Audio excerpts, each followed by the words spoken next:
Redditors who had a gun pointed at you. How are you still alive? My vehicle fit the suspect description, but I didn't. Not me but my father. He drove taxis in New York.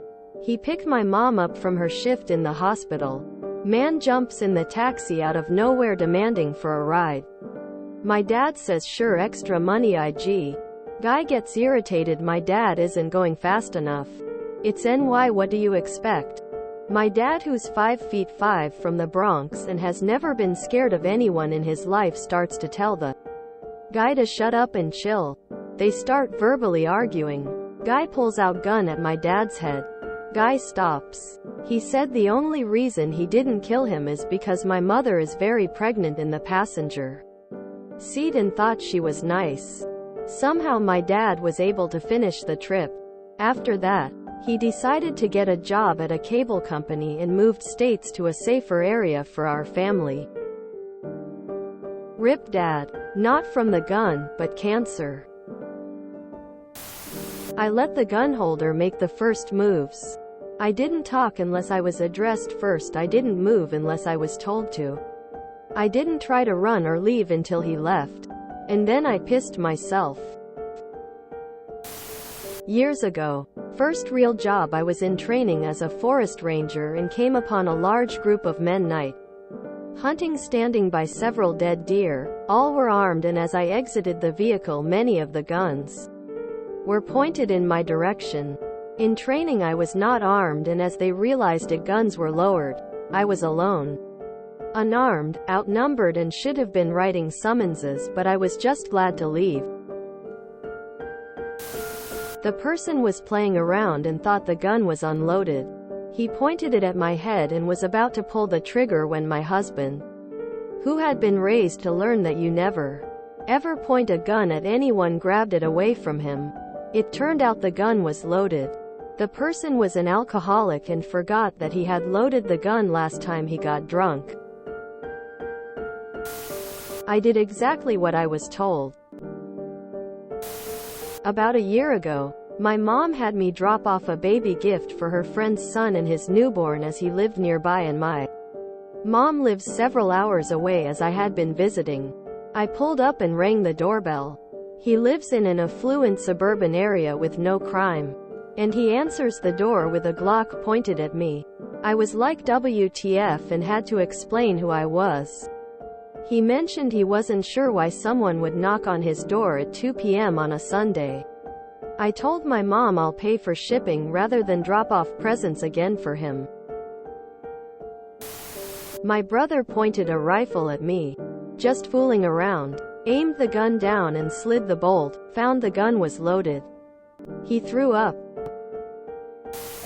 The bullet went in between the seat rest and my neck. I put it down before I pulled the trigger. Here's to being here 3 years later. A car pulled around and the headlights made my dad get off my chest and scuttle back into the trailer.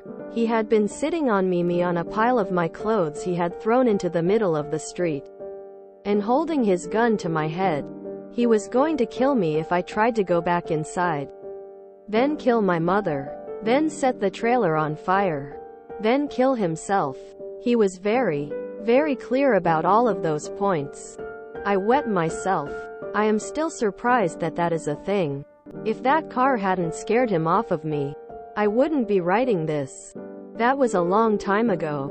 And he has been dead for over a decade. But that was pretty terrifying. My dad was a psychopath, with no capacity for human love or caring, except for himself. Of course. He was awful. They just wanted my wallet. I was living in a rough neighborhood a couple of years ago. One evening I was walking to the local grocery store when I suddenly walked into this huge dude. I am 195 centimeters and 90 kilograms, so I'm not a small person myself.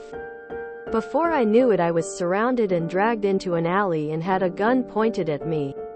One of the guys asked me to show an ID. At that point I thought they were undercover cops. But them all wearing balaclavas made me doubt that.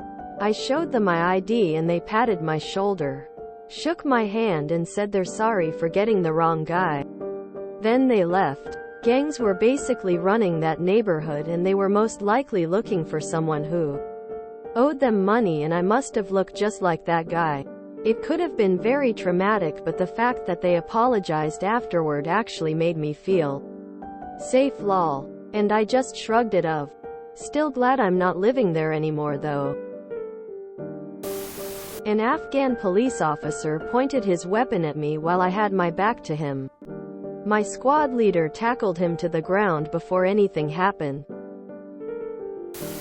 First time. Armed robbery while at work years ago. He just wanted the money from the register, so no big deal there. Second time. I didn't even know a gun was pointed at me. Random shooting.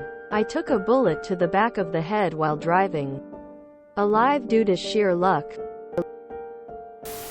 Traffic altercation. I was extremely depressed, and when he pulled the gun I screamed, "Fucking do it," at him. I'll never forget the freaked out look he had. He sped away. I'm in a much better place now mentally. Got robbed while working minimum wage at a family video. He held the gun to my face and I thought it was fake, and he was a regular messing with me. After refusing to open the cash register the second time he asked again, I thought it was a gag. He finally screamed and said, "I'm going to fucksking shoot you, open the fucksking drawer." Cops got him. Wasn't fake. They didn't pull the trigger. Cousin played a prank and shot at the ground at the last second. I had it done as a threat to let me know to stay away from a drug deal, so I turned and went the other way. If you enjoyed this video, please check out our playlists full of similar content. Vegere is like doom scrolling for your ears. Please like, share, and subscribe.